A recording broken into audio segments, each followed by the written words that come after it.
Talking about the new Panasonic ZS40 that's coming out April 1st. I just got this a little bit before the official release date from Panasonic. It's a really, really nice camera. It's got some features in it that I love. It's an upgrade to an older camera that we had, the ZS10. In the box, you get the charger, which this is an in-camera charge. Doesn't come with a battery or battery charger as the previous models did, which is unfortunate.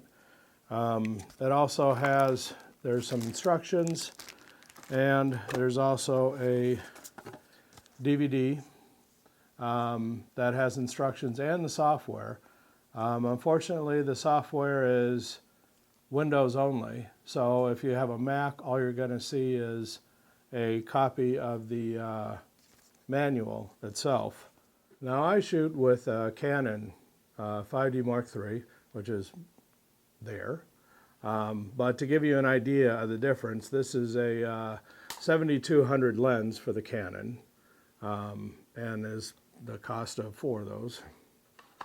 And an extension to try to get a little more reach with it. With me, I love the camera. I love this kind of setup.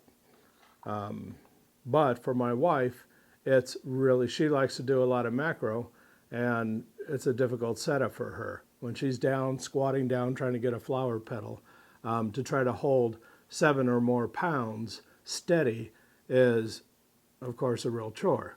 So that's why we had this little guy, and that did a pretty good job. We had a Canon previously to that, a little Canon Sure Shot. And but we found the images in the Panasonic was a better image. So I was looking for an upgrade because I love zoom. It's nice to be able to see something at a distance, and in your mind's eye you want to be right on that thing, and with this you kind of can. It's pretty powerful zoom. When I was looking for a new camera, I was considering one with interchangeable lenses. And that's kind of what my focus was, thinking we've got the large one, then we'll have a small one, and we'll just switch the lenses out. Then I saw that they had, this is a 720 zoom. So to have that this compact, that I can put it in a pocket, she can put it in a pocket, and it's a quick draw kind of thing. I mean, power it on, boom, you're going. Where if I need to, depending on what I'm shooting, I may have one lens, let's say this long on my 5D, I want to get a longer reach, I'm having to switch this, or I'm having to put this with this together on that. And then I've got a really strong reach that I've got to switch out again if I all of a sudden want to get wide, which is great, but to be able to, they're definitely in the wild, if you're on vacation, there's going to be shots that you're going to miss. So with this, boom, you're zoomed in, you're zoomed out. Among the features that I like about this is the HDR. It combines 3 pictures. The 5D does it too in camera. You can get really crazy with it. You can do some exotic stuff, but you can also just get a shot that has a wider range of dark to light. So you can get the sky. The sky won't be blown out when you're trying to shoot the tree in front of you, like that's on the image that I'll show. The Wi-Fi on the camera is awesome. It does have a Mac interface, so I've got a first generation iPad here, and it works on the iPad. You can use it on a phone. I've got I think this is a 4th generation phone. Of course, it works on the newer one, but on the 4th, it's a pretty tiny screen. You can do it in a pinch, but of course, bigger's better just to manage what's going on. So that it works on a first generation iPad is wonderful. So you can do some really cool stuff there with it. The other software, as far as RAW goes, it's not, Panasonic doesn't recognize Mac. They leave it up to Mac, which is really unfortunate. And that should change if they want to be a world-class company. Canon does it, Nikon does it, Panasonic can't live up. The other thing that I like is its low light ability. Now granted, this has some extended, I think they called the Starry Night, they called it. In the old camera, it had a 15-second, a 30-second, and a 60-second.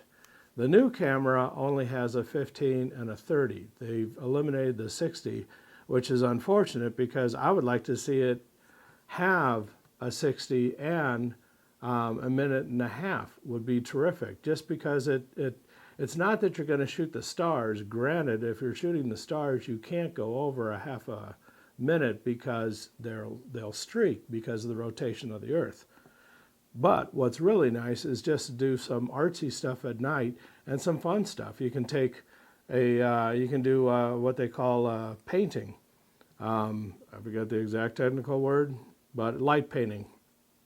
What you can do is light painting. And that's fun. You just take a flashlight or some kind of light source and you walk around with it. And you can draw with it and the image will show up on the camera. The IA mode works really well. The arts, it's got a little color palette, like an artist's color palette, and that's pretty neat. The Panorama, fool around with it. I mean, the Panorama is awesome. In the past, you used to have to click a picture, move it over, and adjust. Take a picture, move it over, adjust, take a picture. With this one, it works more like an iPhone, so that you just scan it as you're shooting. It takes a number of pictures and matches those together. If you're smooth, it does a really nice job. There's also a whole host of other features, and there's customizable functions, which is nice. Granted, the menu's daunting. I still haven't figured it out. There's still a lot of things that I haven't fully tested and that I haven't shown here. But you can customize what this round button does. You can customize the function of this, from focus to f-stop to zoom amount. It's really nice. And one of the things that I'm doing, it's called FN button, and it defaults to just putting lines on your pictures to try to frame a better shot. But you can customize that. And I've customized it so that it is going from automatic focus to manual focus. So it's pretty cool. Check it out.